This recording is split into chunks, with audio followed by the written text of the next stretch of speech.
जाति प्रथा का विनाश यानी annihilation of caste Bharat Ratna Baba Saheb doctor Bhimrao Ambedkar द्वारा लिखे गए उनके श्रेष्ठतम एवं प्रसिद्ध ग्रंथों में से एक है। इसका प्रकाशन वर्ष 1936 में हुआ। इस ग्रंथ में तत्कालीन जाति व्यवस्था का घोर विरोध किया गया है, साथ ही साथ उस समय के धार्मिक हिंदू नेताओं का भी विरोध किया गया है। ये ग्रंथ एक ऐसे भाषण का रूप है जिसे बाबा साहेब को सार्वजनिक रूप से पढ़ने का मौका नहीं मिला। यह भाषण बाबा साहेब ने जब लिखा था तब लाहौर के हिंदुओं के एक संगठन जिसका नाम जात पात तोड़क मंडल था ने उन्हें यानी बाबा साहेब को अपने वार्षिक सम्मेलन में मुख्य भाषणकर्ता के रूप में आमंत्रित।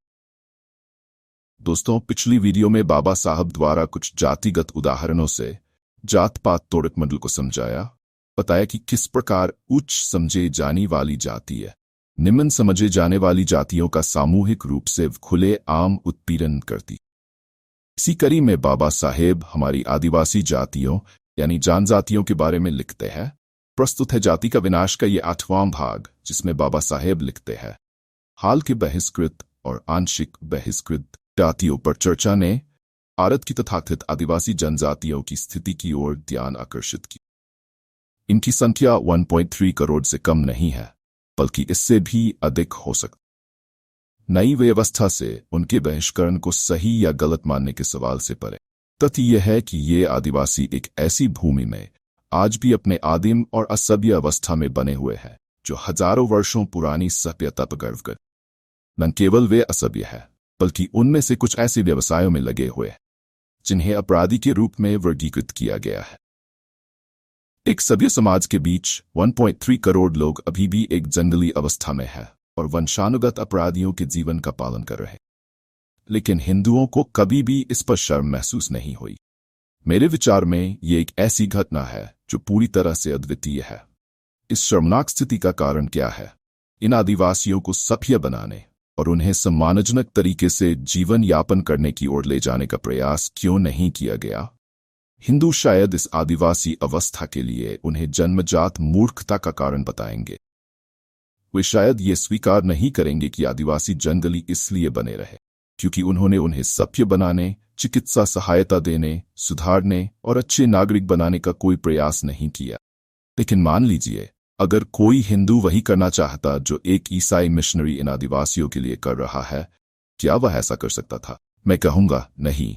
आदिवासियों को सभ्य बनाना, उन्हें अपना बनाना, उनके बीच रहना और उनके साथ भाईचारा स्थापित करना है। संक्षेप में, उन्हें प्रेम करना है। लेकिन एक हिंदू के लिए यह कैसे संभव है? उसका पूरा जीवन उसकी जाति को सुरक्षित रखने के लिए एक चिंताजनक प्रयास है। जाति उसकी सबसे कीमती संपत्ति है जिसे वह किसी भी कीमत पर सुरक्षित रखना चाहता है। वह इस जाति को खोने के लिए तैयार नहीं हो सकता, जो उसे वेदों के दिनों के नफरत करने वाले अनार्यों के अवशेषों के संपर्क में लाएगी।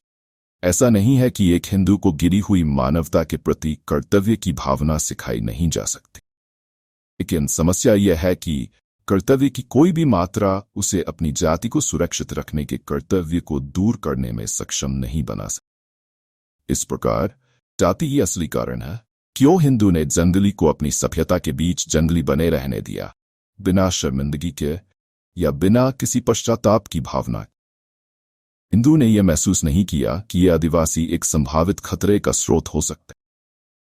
अगर ये जनजाति जंगली बने रहे तो वे शायद हिंदुओं को कोई नुकसान नहीं पहुंचाएंगे, लेकिन अगर उन्हें गैर हिंदुओं द्वारा सुधार लिया जाता है और उनके धर्म में परिवर्तित कर लिया जाता है तो वे हिंदुओं के दुश्मनों की संख्या बढ़ा देंगे। यदि ऐसा होता है तो हिंदू को अपनी जाति व्यवस्था को ही दोष देना होगा। इस प्रकार बाबा साहेब ने इस 8वें भाग में आदिवासी यानी जनजातियों का मुद्दा उठाया। दोस्तों, वीडियो अच्छी लगी तो बाबा साहेब के मिशन को आगे बढ़ाने के लिए अपने परिवार के अन्य सदस्यों को वीडियो जरूर शेयर, अपने बच्चों व बुजुर्गों को जरूर सुनाए, भारत सब पर वीडियो शेयर करें। वीडियो में दिए गए प्रसंग के बारे में अपने विचार कमेंट बॉक्स में जरूर शेयर करें। वीडियो चैनल को सब्सक्राइब करें और लाइक करना न भूलें।